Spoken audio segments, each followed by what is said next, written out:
2 years ago, I was laid off from my corporate position. Made the decision, it's either now or never. And so I jumped in and decided to take a chance.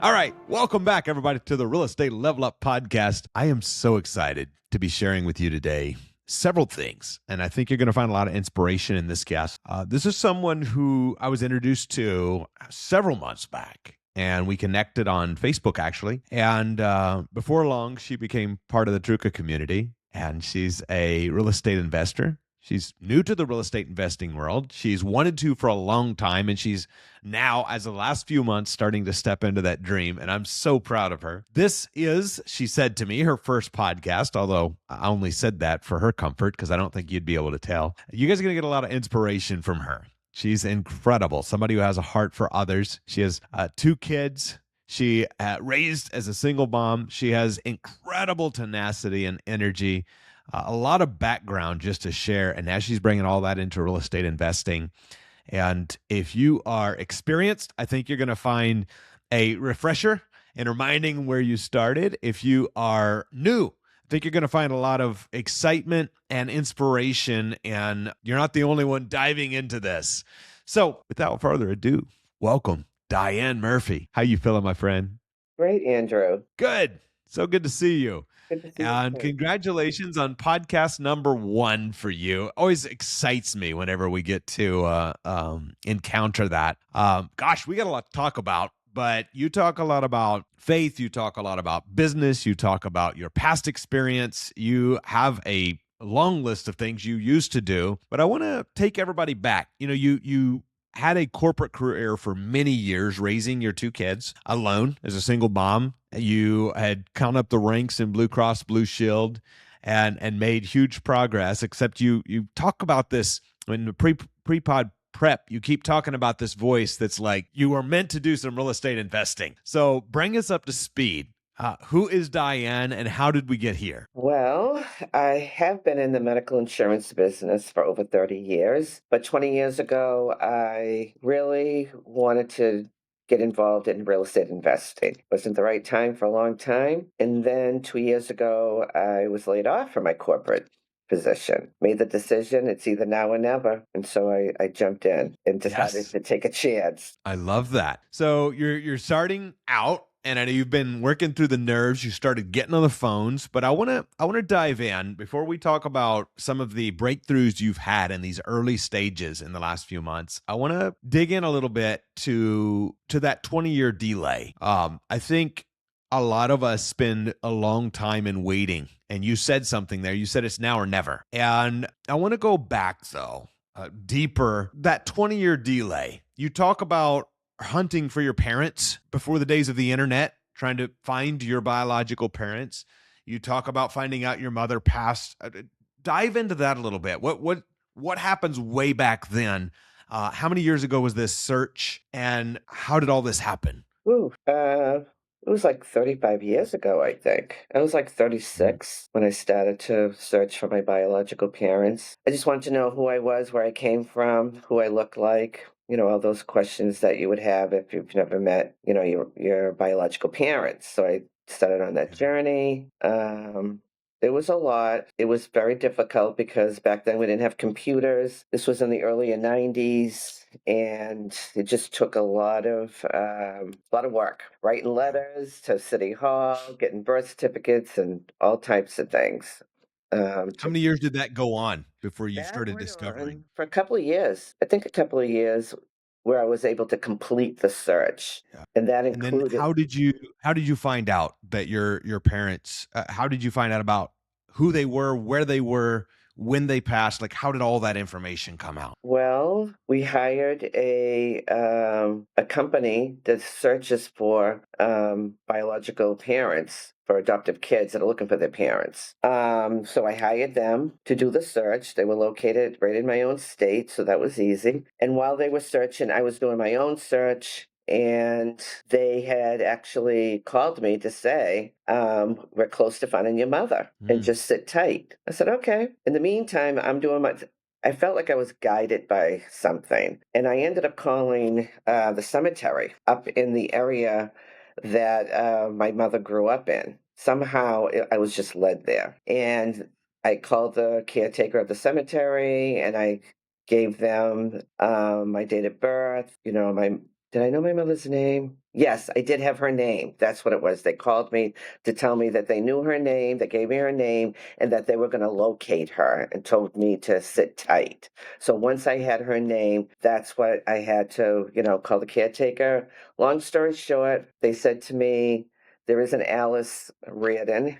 That's her name. Buried here. And that's how I found out that she had passed because they gave me the date and it was 7 days after I was born. Wow. How did that affect the next several decades of your life? How did it well, I don't know. I mean, I have to say, because from there I had to go search for my father. I'm thinking my father's going to be alive. Let me look for him. I found out he had just passed like not too long ago. So what that did to me, it showed me what I was made of. Like, if there's something I really want to accomplish and I'm passionate about it and I won't allow any distractions, I can do anything because doing that I felt alive for the first time in a long time. Besides having my kids and all that, I just felt amazing that I had accomplished that because it was a lot to go through. How did that affect you and how you raised your kids? Basically, how I raised them, I guess it was in showing them not to give up and you can do whatever, you can accomplish anything in your life that you set your mind to, despite the roller coaster that happens in life. Just keep Yeah. going.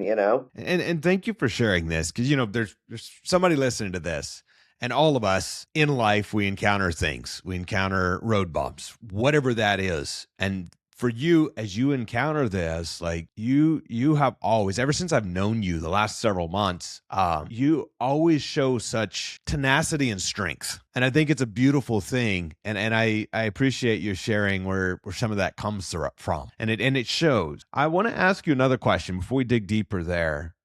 2 years ago, you talk about getting laid off. You talk about, 20 years of I want to be a real estate investor. And finally, 2 years ago, it's like it's now or never. And then when our paths crossed now, the last several months, we got the privilege to work with you and getting this launched. Explain to me what clicked when you got laid off. What changed? What made you say, all right, I'm doing this now? What clicked was I really have nothing to lose. My kids are grown. Mm, I can start this business. What's the worst case scenario? I said to myself, what's the worst case scenario if this doesn't work out? That worst case scenario doesn't mean death. So if it doesn't mean death, I guess I'll be all right and just go for it. And really, I guess I could say for the second time in my life to just do it and have enough faith mm. in myself, in God, and the people around me that I can accomplish this. Love that. What was it like saying, okay, I'm gonna do it now the last several months, taking that leap? What was there a lot of fear in taking the leap? Was there a lot of nervousness? Was there what ifs? Like, what's that been like? It's been all of that up until today. I mean, it doesn't really go away. The fear can be overwhelming. I mean, Yeah. I've cried making this decision, to be honest with Yeah. you, because I decided not to share it with everybody what I was doing Mm, because what I had to do in order to accomplish this. It was yeah. it was difficult, but that's just life. I look at life as a roller coaster ride, and I'm like, here I go again. Yeah. What a beautiful thing. What raising the two children as a single mom, like what's that taught you? So you find out about your parents in your 30s, right? You're Yes. in your 30s. And then were your kids already born at that time? Oh, yes. Yeah.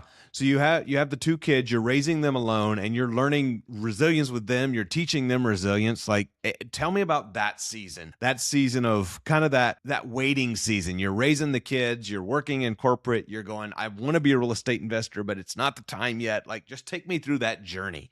Well, honestly, while I was raising the kid, it wasn't until I was in my early 40s is when I wanted to get involved with real estate investing. So the kids were pretty much grown at that point. Well, let me ask you this. So the kids are grown. You're wanting to start in real estate. Mhm. You get laid off 2 years ago. bringing me up to now. I want to dig in deeper to some foundations that you talk about. You talk a lot about God's hand in your journey. You talk about your faith. Like, what does that mean to you, and how does your faith guide you through these transitions? Well, I mean, I grew up going to pro school, so my faith has been, drilled in me since I was a little girl. So, of course, I feel like I still have, even though it's wavered at times, I feel like I still have a good relationship with God, believing that even when I'm feeling alone, especially during these times of doing this business, it can be a little bit lonely. No, remembering that I'm not alone, that he's still there. When the real estate still being in the beginning of this, because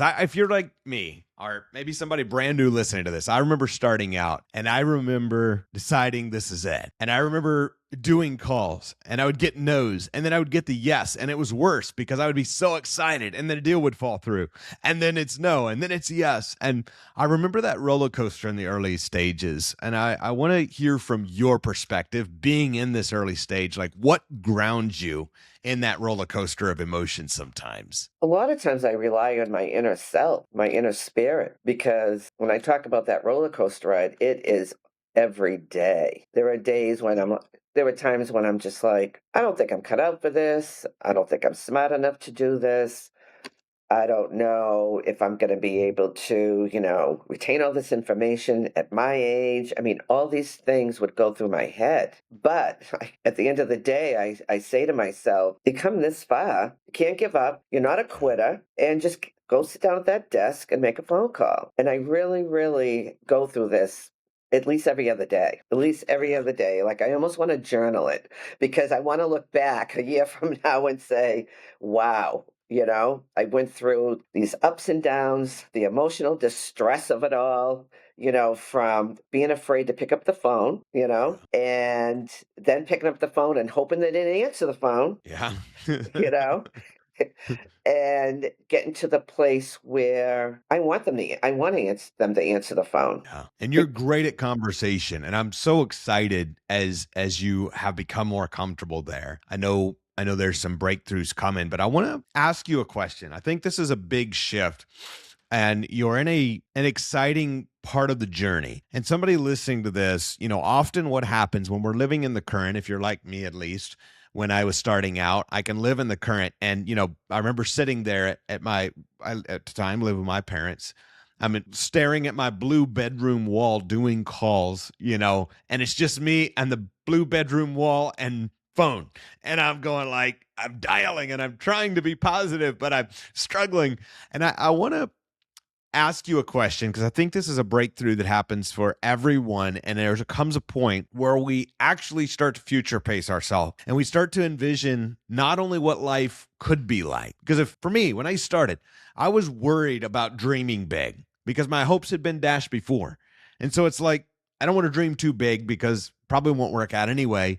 When I finally allowed myself, and it took me a lot of tries to finally start thinking bigger and actually think that maybe I could do this. Then the blue wall somehow got brighter. Like everything just got more exciting. And I want to ask you, we was talking about this before offline. What does success look like a year from now? You've put in these habits. You've done the calls. You've started building a business. I know you're working on Judy's team now. You're starting to work with her. You're connecting and you're going, hey, some days are great. Some days it's tough. And I get back up and start the next day. Like, what does success look like coming into 2027 when you have continued to put in this action? It looks like, what does it look like? It's kind of like, what does it feel like? Which is, phew, I literally made it through this year. This year is very monumental for me. Yes. And to make it to December, still doing the business, actually making things happen. Just the fact that I did it, that I can say that I truly am a business owner. I've accomplished that first big hurdle that I need to get over. That's basically what I want to say at the end of the day. To be able, if I had to give a testimony, it's just to say that I had a dream, I had goals, I didn't give up, and I accomplished what I set out to do. Did I accomplish everything? No. No, because I understand the more longer I'm in this business, it takes time. Yeah. But at the same time, you just keep at it. And like you always say, the building that momentum, there's something to be said for that because that's where you Yeah. build your confidence. So true. You mentioned, my dad's a 51 model. So what's that make him? Let's see. This year he'll be 75. About to be 75. Yes. So he'll be 75. Um, and he would just say to you, "You're just a young lady." But he, you mentioned your age a few times in the pre-show prep, and I want to ask you, in that perspective, how do you think society underestimates or programs? Because Judy, I've talked to her about it, and a lot of times I think we have limiting belief. I've talked to young people and they think they're too young. I've talked to people who were up in years a little different and they think they're too old, and then there's people in between and they think they're too busy. Like, how do you think society pressures us to give up on our dreams because we're too old or too young or too something else? I think in our American culture, I don't think it's the same in other cultures, but older people, they're just considered just old and they need to go sit in a corner somewhere. And so that's been my observation. I've always said I don't want to be the old lady sitting in the corner and everyone's ignoring them because, she's old. She probably doesn't have anything to say. And because of that, one of the things I want to accomplish in doing this business is that at my age, because I'm 68, that you can do whatever you want. You can have dreams and goals and accomplish as long as you have your health and your mind. There is no such thing as getting old. There is no such thing as retirement. Why do we have to retire? To do what? I think if you're doing a business that you love and you enjoy and you're making a difference in other people's lives as well as your own, and you're 75 starting it, go for it. As long as you're breathing, Yeah. you know? That's such good perspective. And I asked that question. I was talking to a seller actually this week on the deal room on behalf of one of the community members who had submitted the deal where I call deals every week. And the gentleman's 87. And I said, "Well, why are you selling this property?" He goes, "Well, me and my girlfriend, we decided it's time to start traveling." And I was like, "Tell me about that." And we had this beautiful chat at, 87-year-old gentleman telling me he decided to sell his portfolio and start traveling.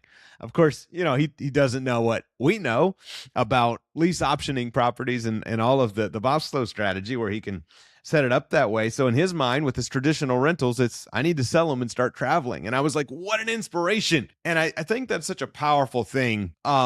When Leo's grandpa, every time he's around, I see a Leo FaceTiming with him quite often. And, he's 90, I believe 98 now.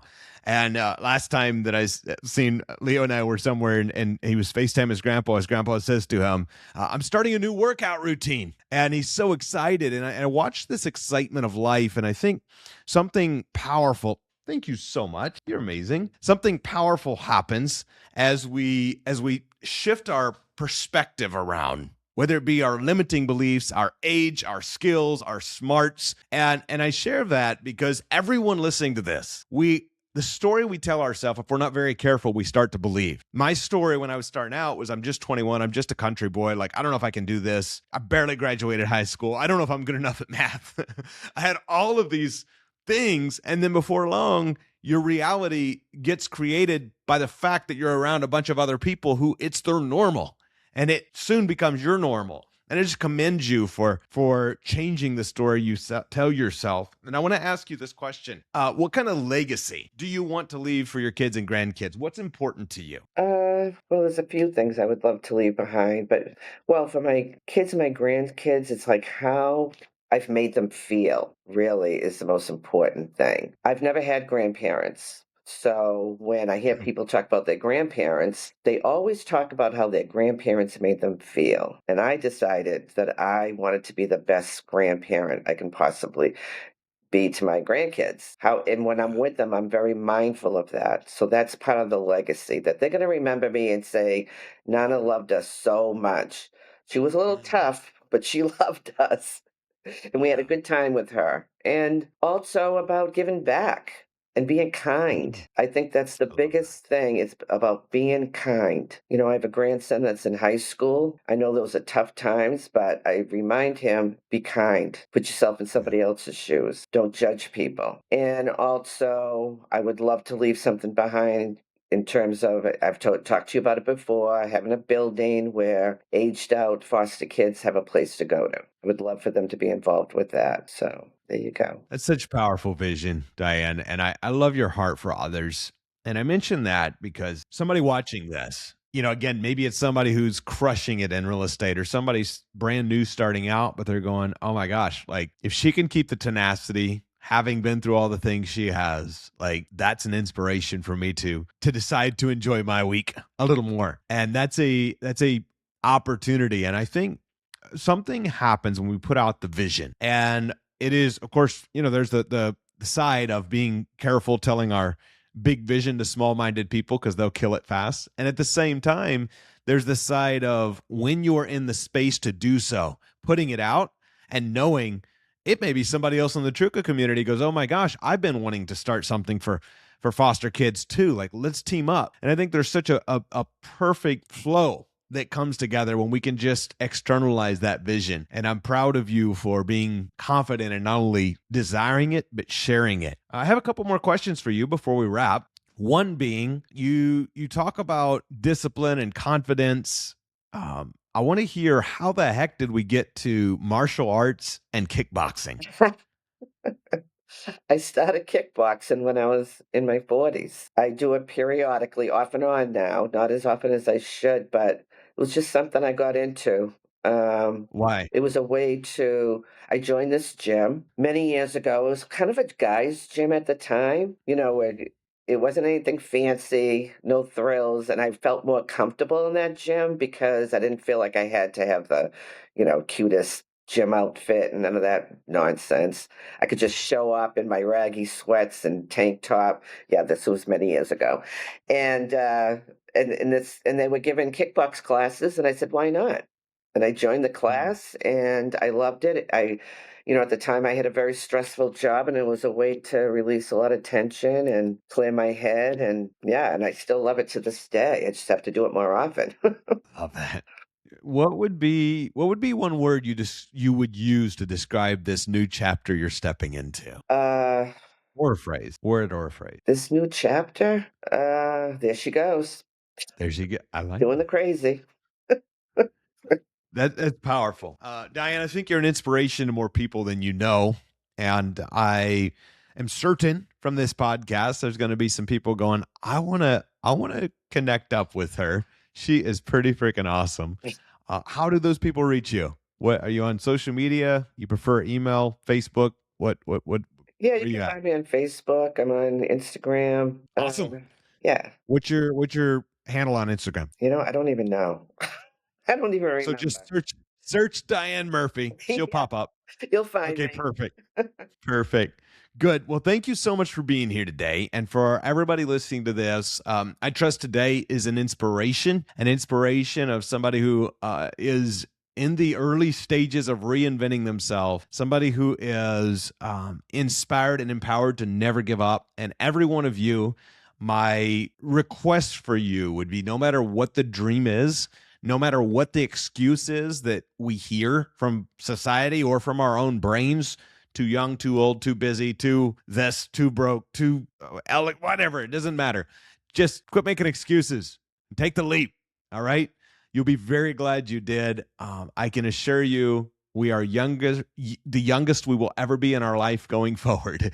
And so enjoy it, step into it, and be blessed. Thank you, Diann. Thank Thank you, you, everybody Andrew. listening.